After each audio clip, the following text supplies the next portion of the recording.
नाज़रीन, ब्रेक के बाद दोबारा खुशामदीद कहता हूं। सीधा अपनी कॉल्स की तरफ चलते हैं। पहली कॉल लेते हैं जी। हेलो हेलो, मेरा ख्याल है मैं ब्रेक से वापस आ गया हूं, आप अभी नहीं आए। हेलो हेलो, अस्सलाम वालेकुम अली भाई। जी वालेकुम सलाम। भाई राजा खान नाम है मेरा। मैंने दो क्वेश्चन थे आपसे। बताइए एक तो ये कि मैं 2004 में यहाँ पे आया था, मैंने अपना डीबीए किया था।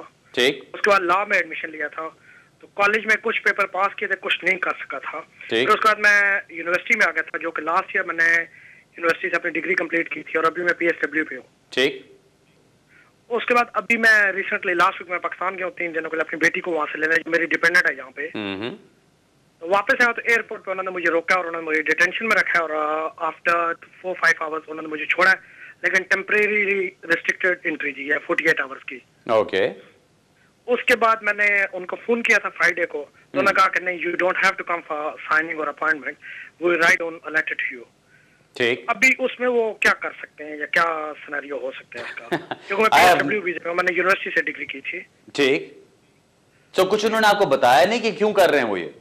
वो उन्होंने ये बताया कि जी मुझसे पूछा कि जी ऑनेस्ट डिग्री है, मैंने कहा जी ऑनेस्ट डिग्री है। फिर उन्होंने कुछ क्वेश्चंस मुझसे किए, ये कुछ मेरे ज़हन में थे क्योंकि I wasn't expecting anything like that, that never happened before to me. Right. University से, इंटरनल यूनिवर्सिटी से मेरी डिग्री है। तो उन्हें ये था कि शायद मे बी के degree is a bit dodgy, which is not 100%, right, which I did from internal university. And now the thing is that I have to send my little daughter to school.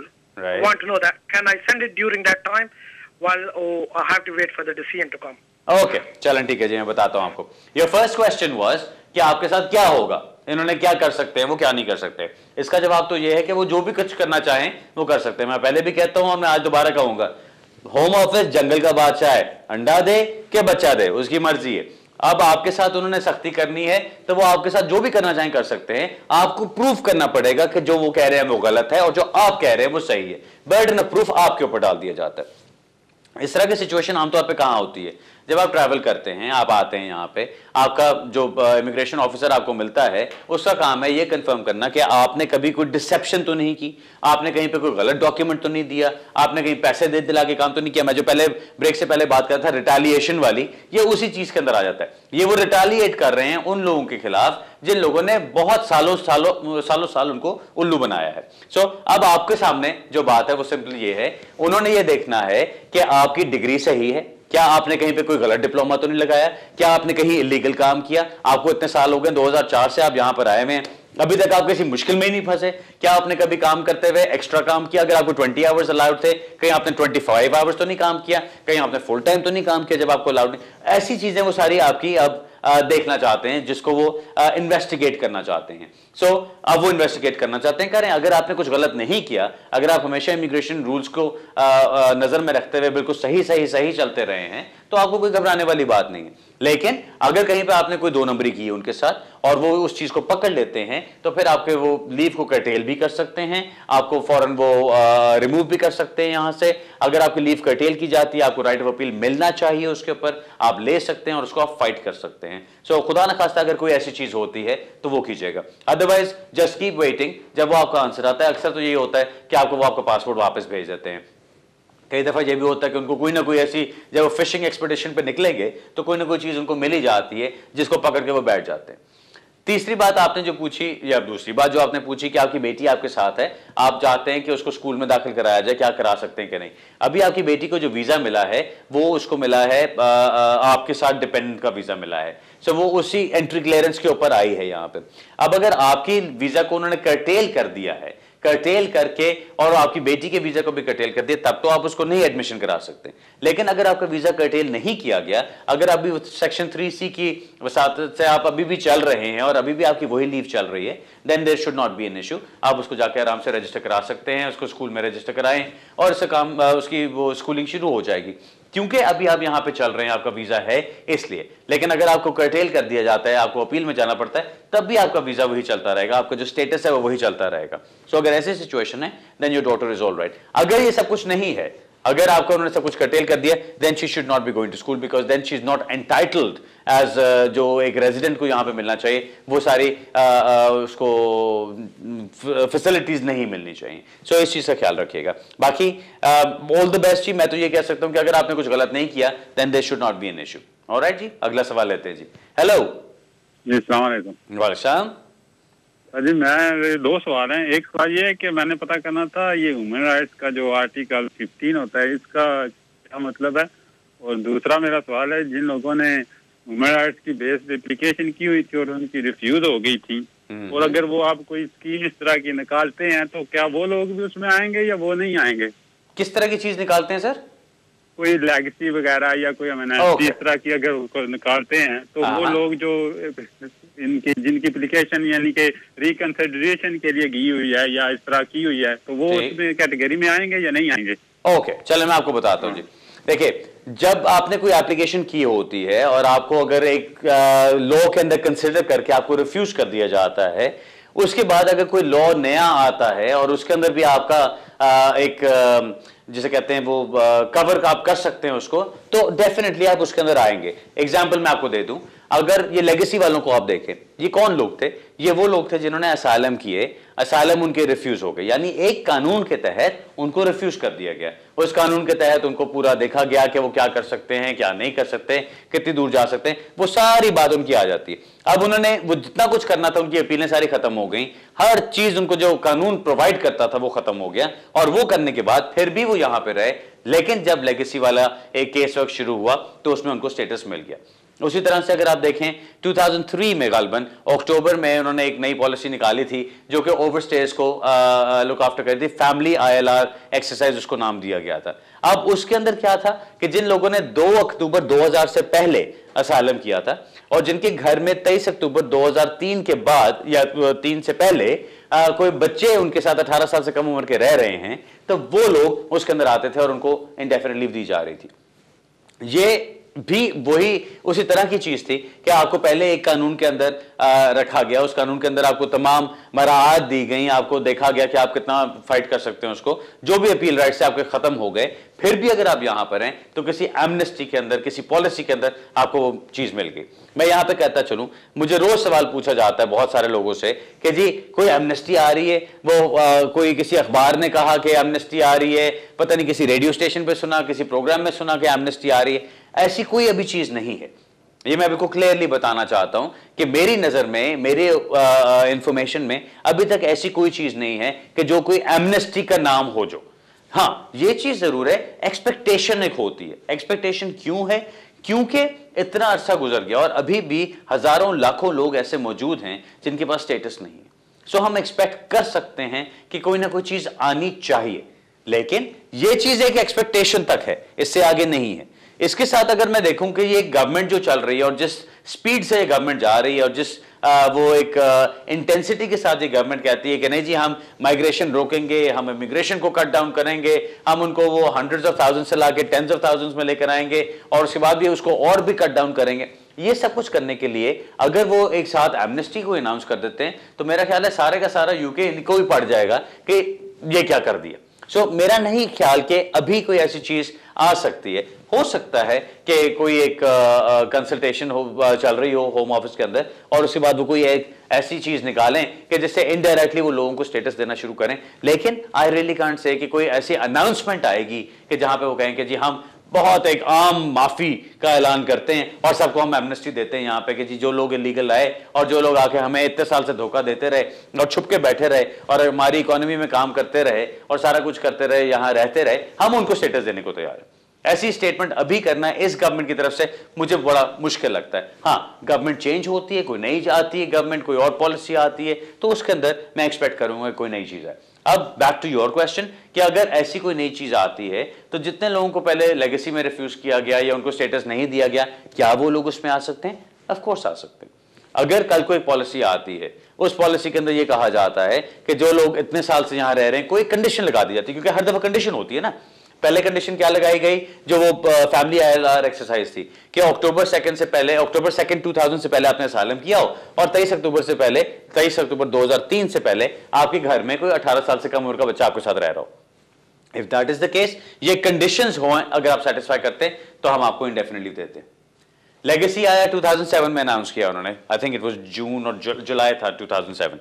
उसमें उन्होंने announce किया कि जो लोग मार्च 2007 से पहले के आए हुए हैं और जिन्होंने असाइलम किए हुए हैं, जो पुराने असाइलम केसेस बनते हैं जो कि न्यू असाइलम मॉडल के अंदर नहीं आते, और जो लोग होम ऑफिस के साथ इन टच रहे, उनको स्टेटस दिया जा रहा है। सो कंडीशंस उसके साथ ये बनी। सो अभी भी जो भी चीज आएगी, फॉर एग्जांपल अगर कोई पॉलिसी आती है उसमें कहा जाता है कि जी हम ये ओवरस्टेज के लिए पॉलिसी निकाल रहे हैं कि जो लोग 10 साल से ज्यादा ओवरस्टे हो चुके हैं हम उनको स्टेटस देने को तैयार है, या जो लोग 8 साल से ज्यादा ओवरस्टे हो चुके हैं उनको देने को तैयार हैं, प्रोवाइडेड उन्होंने कोई एप्लीकेशन डाली हो, प्रोवाइडेड वो सिस्टम में मौजूद हो। मैं तो हमेशा ये कहता हूं कि आपके मैक्सिमम चांसेस जो सक्सेस के बनेंगे वो तभी बनेंगे अगर आप सिस्टम में मौजूद होंगे। क्योंकि सिस्टम में मौजूद होने का सबसे बड़ा फायदा क्या है? एक तो ये कि आप कॉन्स्टेंटली होम ऑफिस के साथ इन टच है। आप ये कह रहे हैं कि जी हम आपको धोखा नहीं दे रहे, हम छुपे हुए नहीं हैं, हम भागे हुए नहीं हैं, हम आपके सामने हैं, हम केस को फाइट कर रहे हैं। ठीक है, कानूनी तौर पे जो भी चीजें करने वाली हैं वो हम करेंगे। अगर आप रिफ्यूज करते हो तो हम वापस चले जाएंगे। अब होता क्या है कि अगर आप अपनी फाइट सही तरह से करते हो तो कहीं ना कहीं केस आपका जीत लिया जाता है और आपको वापस नहीं जाना पड़ता। उसी तरह की चीज अगर आगे आप बाकी सिचुएशंस को देखें कि और केसेस के अंदर क्या हो सकता है, आपने मेन चीज जो लेके चलनी है वो ये चलनी है, कोई ना कोई एप्लीकेशन आपकी चल रही हो, कुछ ना कुछ आपका एक रिस्पॉन्स एक्सपेक्टेड हो फ्रॉम द होम ऑफिस और फ्रॉम द कोर्ट या कहीं से भी, ताकि किसी वक्त भी अगर आपको खड़े करके एकदम पूछ लिया जाए बताओ क्या स्टेटस है, तो आपकी कोई ना कोई एप्लीकेशन पेंडिंग हो। अगर ऐसी सिचुएशन है आपको फौरन निकाला नहीं जा सकता। अगर आपको निकाला नहीं जा सकता दैट मींस आपकी अपील राइट्स भी बनते हैं, आपका कोई ना कोई और राइट भी बनता है और आपके चांसेस मैक्सिमम हो जाते हैं। अगर आप बैठे में 8 साल से कोई एप्लीकेशन ही नहीं डाली तो भाई कहीं से ऊपर से कोई चीज नाजल तो नहीं होनी आपके लिए कि जो आपको आके कुछ मिलेगा यहाँ पे। सो मेरा मशवरा हमेशा की तरह यही होगा, कोई ना कोई एप्लीकेशन डाले रखें, कुछ ना कुछ लेके चलें। कल को कोई पॉलिसी आती है, कोई ऐसी चीज आती है तो तब आपके चांसेस मैक्सिमाइज हो जाते हैं कि आपको उसमें फायदा मिलेगा। चाहे पुराने कानून के तहत आपको उन्होंने रिफ्यूज भी कर दिया हो तो उससे कोई फर्क नहीं पड़ता। ऑलराइट जी, अगला सवाल लेते हैं जी। हेलो, अस्सलाम वालेकुम अली साहब। जी वालेकुम। अली साहब मुझे एक दो सवाल पूछने हैं आपसे। बताइए। मैं 2006 में आया था इधर एज अ विजिटर जी, और मैं वापस नहीं गया। ठीक। तो मैंने कोई एप्लीकेशन अभी तक नहीं की है। और क्या मैं जी मैं बिल्कुल आपकी बात पे मुझे पता चल गया जी। और दूसरी, क्या मैं कोई किसी मेरिट पे पूरा उतरता हूँ मैं कोई एप्लीकेशन कर सकता हूँ या स्टिल मुझे छुप कर ही रहना पड़ेगा? ठीक। और एक और सवाल है मेरा, अगर मैं बिजनेस वीजा लेना चाहूँ जी, इधर ले सकता हूँ पाकिस्तान में? मुझे आप बता सकते हैं, मेरी पहली बार कॉल मिली है बहुत टाइम के बाद। अच्छा, मुझे बताएं तो। चलें मैं बताता हूं सर। बिजनेस वीजा की जो आप बात कर रहे हैं वो 2 लाख पाउंड वाले की बात कर रहे हैं ना? जी जी जी, चलें ठीक है। अब आप गौर से सुनिएगा सर। पहली चीज जो आपका पहला सवाल का जवाब है, 2006 से आप आए हुए हैं, 2012 खत्म होने को आया, 6 साल आपको गुजर चुके हैं यहाँ पे। 6 साल में कुछ मिला सर जी? कुछ नहीं मिला। जब तक कुछ मांगोगे नहीं कुछ मिलेगा नहीं। एप्लीकेशन कोई डालेंगे तो कोई बात बनेगी। सो मेरा तो मशवरा यही कि एप्लीकेशन डालें। दूसरी बात जो अब आती है कि आपकी वो बिजनेस वीजा की और क्या आप किसी चीज पे पूरा उतर सकते हैं कि नहीं, ये याद रखें। आप 2006 से यहां पर आए हैं, किसी इमिग्रेशन रूल के अंदर आप आते हैं? नहीं। इमिग्रेशन रूल के लिए आपको लीगल होना पड़ता है। आपने एप्लीकेशन जो डालनी है वो आपकी विद इन द रूल्स चलेगी, आप वो चीज नहीं कर सकते। दूसरी स्टेज पर आ जाए, क्या आपकी कोई यूरोपियन केस वर्क के अंदर बात बनती है? कोई आपका रिश्तेदार, कोई आपकी वाइफ, कोई आपकी फियांसे, कोई आपकी गर्लफ्रेंड, कोई और जानने वाला, कोई ऐसा रिलेटिव जो कि आपको स्पॉन्सर कर सके यूरोपियन केस वर्क के अंदर? नहीं, आपने मुझे कुछ ऐसा नहीं बताया। नेक्स्ट स्टेज पे चले जाते हैं, खतरे वाली स्टेज आ जाती है, असाइलम। क्या आपका कोई ऐसा खतरा है, क्या आपको कोई ऐसी प्रॉब्लम है कि जिसकी बेस पे अगर आप वापस जाना चाहें अपने मुल्क तो आपको मसला होगा और आप जाके सेफ नहीं रहेंगे और आपको कोई अथॉरिटी से मदद नहीं मिलेगी, आप मुल्क के किसी और हिस्से में नहीं जा सकते? अगर ऐसी चीज है तो आप असाइलम कर सकते हैं, अगर नहीं तो असाइलम भी निकाल दीजिए। चौथी चीज आखिर में रह गई ह्यूमन राइट्स। ह्यूमन राइट्स के ऊपर इमिग्रेशन रूल्स कहते हैं 20 साल गुजारे आपने यहां पे? नहीं। क्या आप 18 से 25 साल की उम्र है आपकी और क्या आपने उसमें से आधी जिंदगी यहां गुजारी? नहीं। क्या आप 18 साल से कम हैं और आपने 7 साल यहां पे गुजारे? नहीं। अगर ये सब कुछ नहीं होता तो आप ह्यूमन राइट्स के अंदर भी नहीं आते। हाँ, एक जो चीज उसके अंदर बचती है वो ये कि जी आपके तमाम कनेक्शंस खत्म हो चुके हैं यूके के साथ, वो अपने मुल्क के साथ। अब अगर आप 2006 में आए यहां पे और आपने अपनी मोस्टली जिंदगी वहां गुजारी तो ये भी कहना मुश्किल है कि आपकी कोई कनेक्शंस नहीं है, कोई फैमिली लाइफ नहीं, कोई आपकी लैंग्वेज का कोई कनेक्शन नहीं, कोई सोशल कनेक्शन नहीं, वो सब कुछ भी खत्म हो जाता है। आखिर में घूम फिर के बात क्या रह जाती है कि आप एक आर्टिकल 8 के ऊपर फॉल बैक कर सकते हैं। आर्टिकल 8 क्या कहता है कि आपकी प्राइवेट और फैमिली लाइफ जो यहां पे बन चुकी है, आप उस पर जा सकते हैं। अब उसमें जान कोई भी नहीं, मैं हरगिज ये नहीं आपको कह रहा कि हाँ जी फौरन भागे भागे जाएं, एप्लीकेशन डाल दें ह्यूमन राइट्स की आर्टिकल 8 के ऊपर और आपको 3 महीने में स्टेटस मिल जाएगा। नो, आपका क्या है, मैं आपको जो सजेस्ट करूंगा, अपनी एप्लीकेशन फिर भी कोई ना कोई डाल दें। अगर आपने यहां से जाना नहीं, अगर आप समझते हैं कि नहीं मैं इतना सेटल हो चुका हूं कि मैं यहां से जा नहीं सकता, तो खाली हाथ मत बैठें, कोई ना कोई एप्लीकेशन डालें।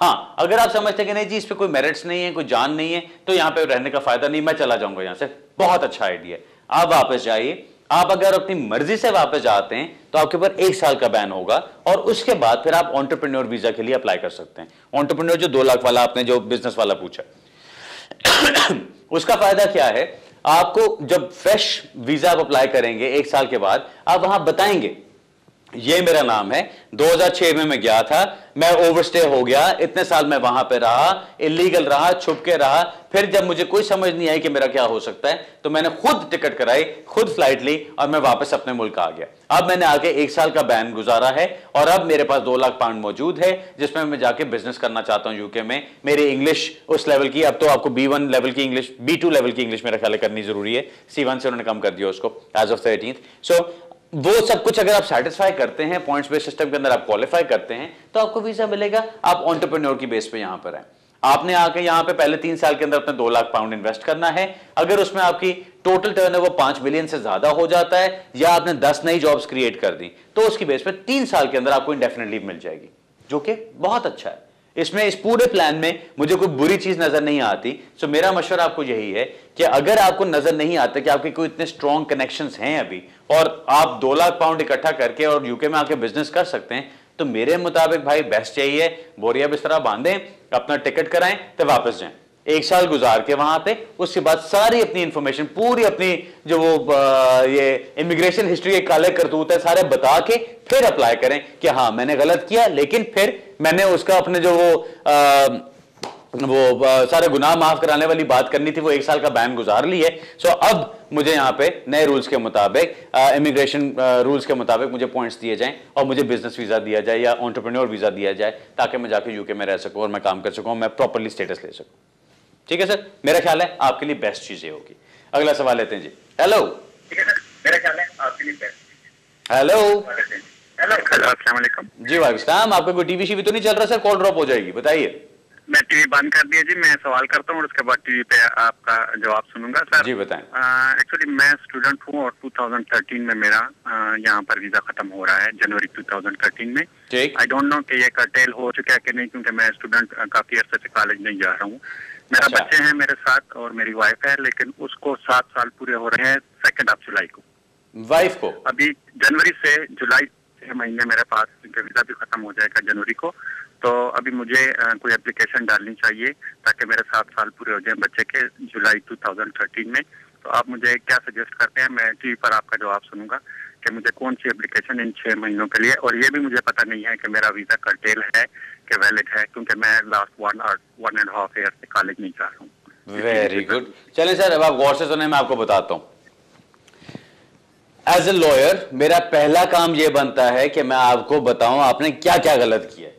सबसे पहली चीज आपको यह समझनी है, आपने वीजा लगवाया स्टूडेंट वीजा। उस स्टूडेंट वीजा का मतलब है कि आप यहां पर आएंगे, आप एक कॉलेज में जाएंगे, अपनी स्टडीज, अपनी एजुकेशन को कंप्लीट करेंगे। जितनी देर आप यहां पर रह रहे हैं आपकी एजुकेशन चलनी चाहिए, आपको उन रूल्स के मुताबिक चलना है, क्योंकि अगर आप उन रूल्स को फॉलो नहीं करते you will be in breach of immigration rules. अब जो आपका वीजा लगा था वो आपने बताया जनवरी 2013 तक का आपका लगा था। अब 1.5 साल से आप कहते हैं जी मैं कॉलेज गया ही नहीं। अब 1.5 साल कॉलेज ना जाने का इफेक्ट क्या होगा? वो ये हुआ होगा कि कॉलेज का आपका लाइसेंस होना जरूरी है, क्योंकि अगर उन्हें स्पॉन्सर्स को स्टूडेंट्स को स्पॉन्सर करना है तो उनके पास लाइसेंस होना लाजमी है। अब उस लाइसेंस की एक शर्त ये होती है कि अगर आपका कोई स्टूडेंट कॉलेज अटेंड नहीं कर रहा तो आप खुद होम ऑफिस को इन्फॉर्म करेंगे और आपका वीजा कर्टेल करवाएंगे। अब उन्होंने, आई एम श्योर कि ये चीज कर दी होगी, आपका वीजा कर्टेल करा दिया होगा होम ऑफिस को इन्फॉर्म करके। अब बात आती है कि जी आप कहते हैं कि चलो ठीक है, मेरी बला से उन्होंने कर दिया हो, उसको खैर है, मैं तो यहां पे बैठा हूं, मेरे तो 7 साल कंप्लीट हो रहे हैं जुलाई में, तो मेरा तो फर्स्ट क्लास काम चलेगा, मैं अपनी वीजा एक्सटेंशन के लिए अप्लाई कर दूंगा जब मेरा वीजा खत्म हो रहा है जनवरी 2013 में। सिर्फ जो एक मुझे चीज नजर आती है इसमें वो ये कि मुझे नहीं लगता कि आपका कोई करंट एड्रेस होम ऑफिस के पास मौजूद है, बिकॉज अगर ऐसा होता तो मोस्ट प्रोबेबली आपको कोई ना कोई लेटर वहां से आया होता, कोई ना कोई कर्टेलमेंट लेटर आया होता, कोई कॉलेज की तरफ से कंफर्मेशन आई होती कि जी आपकी लीव कर्टेल कर दी गई। बिकॉज मुझे बहुत मुश्किल लगता है कि आपकी अभी भी वैलिड लीव चल रही हो और कॉलेज को पता ही और होम ऑफिस को पता ही ना हो कि इस कॉलेज में आप नहीं आ रहे और वो कॉलेज अभी भी रजिस्टर पे है। या तो ये होगा कि कॉलेज ने इन्फॉर्म कर दिया होगा, या ये कि वो कॉलेज भी खत्म हो चुका होगा और आप पता नहीं कहां से कहां जा चुका होगा, तो उसके सारे स्टूडेंट्स के वीजाज ऑटोमेटिकली कर्टेल कर दिए गए होंगे। या ये होगा कि उन्होंने इन्फॉर्म किया होगा कि जी आपका वीजा कर्टेल किया जाए, होम ऑफिस ने आपको लेटर लिखा होगा, आपको अपील का राइट दिया होगा, आपने वो अपील भी नहीं की, इसलिए आपकी एप्लीकेशन अब बिल्कुल करनी नहीं बनती। सो ये सारी चीजें हैं जो कि मुझे लगता है, जिसकी वजह से मुझे लगता है कि आप काफी मुश्किल में हैं और ये सब कुछ जो आपने किया वो गलत किया। अब बात आती है कि अब आपके पास ऑप्शंस क्या हैं। ये तो ठीक है, मैंने आपको बता दी कि जी आपके गलत काम क्या हैं, अब आगे बताना है कि अब उसका इंतजाम क्या किया जाए, करना क्या है। मैं आपको ये तो नहीं कह सकता कि मैं आपको कोई 100% यहाँ पे वो रास्ता बता दूंगा इसमें से कि कैसे निकलना है, लेकिन मैं इतना आपको बता सकता हूं कि अगर आप इन ब्रीच यहां पे रहते हैं और उसके बाद आप ह्यूमन राइट्स के ऊपर एप्लीकेशन करते हैं, एक हमें लॉ में चीज समझाई जाती थी, he who comes to equity must come with clean hands. इसका मतलब क्या कि अगर आप चाहते हैं कि आपके साथ एक हमदर्दाना बात की जाए, आपके साथ एक इक्विटेबल किस्म की बात, यानी कि आपके साथ एक अच्छाई की जाए, तो कम से कम साफ हाथों के साथ हमारे सामने आओ। यानी आपके अपने कॉन्शियंस पे आपके कोई और काला दाग नहीं होना चाहिए, आपने कुछ गलत काम ना किया हो। अगर आप चाहते हो कि हम आपके साथ अच्छे रहें तो हमारे साथ कोई बुराई ना की हो, बेसिकली ये बात बनती है। अब आपने क्या किया, आप कहते हैं कि जी 7 साल के बाद मेरे बच्चों को जब 7 साल हो जाएंगे यहां, तो मैं अप्लाई करना चाहता हूं कि मेरे बच्चों के इतने ह्यूमन राइट्स बन गए हुए हैं कि उनको यहां से निकाला ना जाए। लेकिन इससे पहले आपने क्या किया, आपने वीजा लगवाया, आपने इन ब्रीच रहते हुए यूके में आपने अपना वीजा कर्टेल नहीं करवाया, खत्म नहीं करवाया, होम ऑफिस को अपना इंफॉर्मेशन नहीं दी, कॉलेज को नहीं बताया, वापस छोड़ के नहीं चले गए, ये सब कुछ आपने गलत किया। अब जो नए लॉज हैं 9 जुलाई 2012 के बाद, प्लीज कान खोल के सुनिएगा इसको, नए लॉज के अंदर होम ऑफिस की बात ही ये है कि वो ये नहीं कहते कि जी अगर आपके बच्चे के 7 साल हो गए ऑटोमेटिकली आपको स्टेटस मिल जाएगा। नो, जो नए रूल्स कहते हैं वो ये है कि अगर आपके बच्चे को 7 साल हो गए तो उसकी एलिजिबिलिटी बनती है कि उसको कंसिडर किया जाए। उससे पहले तो हम देखेंगे ही नहीं, एलिजिबिलिटी बनती है। अब क्या करना है उन्होंने, अब उन्होंने वो एक बैलेंसिंग एक्सरसाइज करनी कि अच्छा एक तरफ बच्चे के 7 साल हैं कि हाँ ठीक है, बच्चे ने 7 साल यूके में गुजार लिए, वो सेटल हो गया होगा, उसने अच्छा यहाँ के मुताबिक बोलता होगा, यहाँ के मुताबिक एजुकेशन उसने ले ली, उसकी सोशल लाइफ चल रही होगी, सारा कुछ है। क्या इसको बैलेंस किया जा सकता है आपके कॉन्डक्ट के साथ? अब वो सिर्फ नहीं, जो पहले राजगार जो एक केस था उसके अंदर था कि आपने ये देखना है कि जी जो होम ऑफिस की जो पब्लिक पॉलिसी है, जब आप दोनों चीजों को बैलेंस करें कि जी उन्होंने अपनी एक इफेक्टिव इमिग्रेशन पॉलिसी चलानी है और आपकी लाइफ है दूसरी तरफ, दोनों चीजों को बैलेंस किया जाए तो क्या जवाब आता है? वो राजगार का टेस्ट है जो ये कहता है कि अगर आपकी लाइफ की ज्यादा इंपॉर्टेंस बनती है तो आपको जीत जाना चाहिए उस केस में। यहां पर अब टेस्ट डिफरेंट हो गया। अब बात क्या है, एक तरफ आपके बच्चों की लाइफ है और दूसरी तरफ जो इंपॉर्टेंट बात बनती है वो ये है कि क्या आपका कॉन्डक्ट यानी आपका बिहेवियर ऐसा रहा कि आपके साथ डिस्क्रेशन दिखाया जाए, आपको क्या आपके साथ अच्छाई की जाए यहां पे। अब अगर आप उनको थ्रू आउट धोखा देते आए हैं और अंडरग्राउंड जाके छुपे रहे हैं और आपने कुछ भी नहीं किया और फिर आप सामने आते हैं, तो वो आपको रिफ्यूज कर सकते हैं। मैं ये नहीं कह रहा कि कर देंगे, मैं ये नहीं कह रहा कि नहीं करेंगे, कर सकते हैं। आपके लिए अभी मैं यहां पे इस प्रोग्राम पे बैठ के, क्योंकि मैं यहां पे सिर्फ आपको इंफॉर्मेशन दे सकता हूं, सिर्फ ये चीज बता रहा हूं कि क्या फैक्टर्स को कंसिडर किया जाता है। आपका जो भी सारा डूबियस किस्म का बिहेवियर रहा है अब उसको भी कंसिडर किया जाएगा। अब आप जाते हैं जी जनवरी 2013 में, एक तरफ आप जाके अप्लाई कर देते हैं एक्सटेंशन के लिए, तो आपको रिफ्यूज करके भेज दिया जाता है कि भाई आपकी किधर की एक्सटेंशन, आपको तो बड़ी देर का हमने कर्टेल कर दिया हुआ है क्योंकि आप तो कॉलेज गए नहीं, आपने कुछ किया नहीं। ये लो अपील का राइट भी आपको देते हैं क्योंकि आपके पास वैलिड लीव टू रिमेन थी यहां पे अभी तक, जो आपके पासपोर्ट पे थी, हालांकि हम कर्टेल कर चुके थे, चलो फिर भी हम देते हैं आपको अपील का राइट। अगर आपको अपील का राइट मिलता है, आप जाते हैं कोर्ट के अंदर, क्या कहेंगे जाके कि नहीं जी मैं तो कॉलेज में जा रहा था, क्या हो रहा था क्या नहीं, वहां पे भी आपका बिहेवियर सारा सामने आता है। उस हद तक आपको 7 साल भी कंप्लीट नहीं हुए होंगे, आप रूल्स के अंदर भी नहीं आते। ज्यादा से ज्यादा बात आपकी क्या हो सकती है कि जी जनरल आर्टिकल 8 राइट्स के अंदर देखा जाए और मुझे कंसिडर किया जाए और मेरे बच्चों को कंसिडर किया जाए।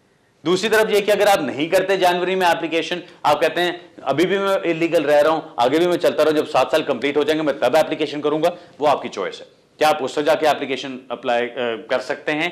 आपको अगर रिफ्यूज किया जाता है तो आपको अपील का राइट नहीं मिलेगा, फिर आप जुडिशियल रिव्यू में जाते हैं, रिकंसिडरेशन करते हैं, और अगर वो आपको रिमूव करने की कोशिश करें तो आपको अपील का राइट मिल सकता है। ये मैंने आपको तकरीबन आधी इमिग्रेशन की किताब बैठ के कोई मेरा ख्याल है 5 मिनट में बताने की कोशिश की है। प्लीज इसको एज हतमी मत लीजिएगा, इसको एज वो जिसे कहते हैं ना कि कंप्लीट अपना जवाब मत लीजिएगा। ये मैंने आपको सिर्फ इंफॉर्मेशन दी है, सिर्फ पॉइंटर्स बताए हैं यहाँ पे। इसके अंदर बहुत सारी और चीजें जिनको हमने देखना है, ये हमारा काम होता है। इसलिए वकील जो होते हैं वो आपसे थोड़े से डिफरेंट होते हैं, क्योंकि हमारा जरा नॉलेज उसके अंदर ज्यादा होता है, एक्सपीरियंस थोड़ा ज्यादा होता है। मेरा मशवरा आपको ये है, जो मैंने आपको चीजें बताई उनको गाइडेंस के तौर पर जरूर देखें, लेकिन किसी के साथ बैठ के जो प्रॉपर वकील हो, जो अपना काम जानता हो, वो उसके साथ बैठ के इसको डिस्कस करें ताकि आपको प्रॉपर गाइडेंस दी जा सके। ऑलराइट जी नाज़रीन, मेरा ख्याल है अब आज के प्रोग्राम का टाइम खत्म होता है। हमेशा की तरह बड़ी इंटरेस्टिंग आपकी वो डिस्कशन भी रही और सारा कुछ। अब मेरी कोशिश है कि मेरे ईमेल भी आपको मिल जाए, ताकि अगर कोई आप सवाल दे, हाँ बल्कि स्क्रीन के ऊपर मेरी ईमेल आ गई है, अगर आप मुझे इस पे कांटेक्ट करना चाहें तो आप ईमेल कर सकते हैं। मैं वादा नहीं करता कि मैं सबको फौरन जवाब दूंगा, कोई छोटे क्वेश्चंस हो तो जरूर दीजिए, लेकिन अपने पूरे केस डिस्कस करने की कोशिश ना कीजिएगा। मेरा आज का प्रोग्राम का टाइम खत्म होता है। इंशाल्लाह अगले हफ्ते इसी वक्त इसी जगह दोबारा मुलाकात होगी। तब तक के लिए इजाजत चाहता हूं। खुदा हाफिज।